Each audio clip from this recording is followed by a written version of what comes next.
अमरावती के नांदगांव खंडेश्वर तहसील में 30 जुलाई को ही बादल फटने जैसी भारी बारिश से किसानों और ग्रामीणों को भारी नुकसान उठाना पड़ा। करीब 296 मिलीमीटर बारिश दर्ज की गई, जिससे लगभग 32,000 हेक्टेयर में कपास, तुअर, संतरा, नींबू और अन्य फसलें पूरी तरह बर्बाद हो गई।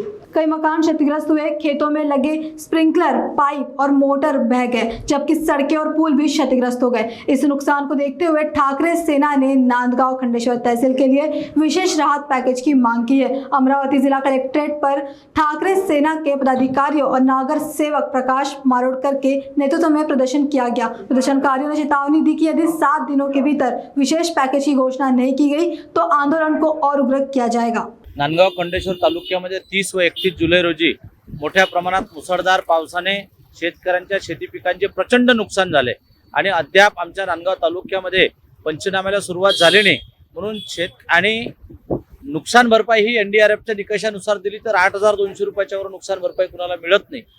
त्यामुळे आम्ही माननीय जिल्हाधिकारी साहेबांना आज घेराव करून विनंती केली की आपण नांदगाव खंडेश्वर तालुक्याला नुकसान भरपाईसाठी विशेष पॅकेज जाहीर करावं, ज्यातून कुणाचे स्प्रिंकलर पाईप गेले असेल, कुणाचा कंपाऊंड गेलं असेल, विहिरी खचल्या असेल, बकऱ्या वाहून गेल्या, अनेक शेकडो प्रकारचं नुकसान झालं।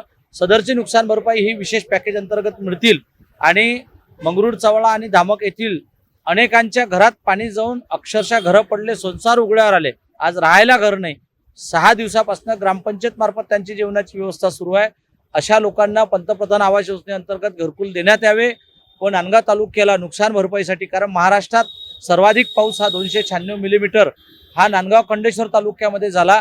नुकसानही नांदगाव खंडेश्वर तालुक्यामध्ये सर्वाधिक असल्यामुळे विशेष पॅकेज शासनाने द्यावं आणि आमची नुकसान भरपाई द्यावी। पंचनामेच केले नाही। सरकार आणि शासन शेतकऱ्यांबाबतीत संवेदनशील नाही, त्यामुळे आम्हाला निवेदन देण्याची वेळ आली। कदाचित 7 दिवसांनी तीव्र आंदोलन, रास्ता रोको आंदोलन करण्याची वेळ येऊ शकते।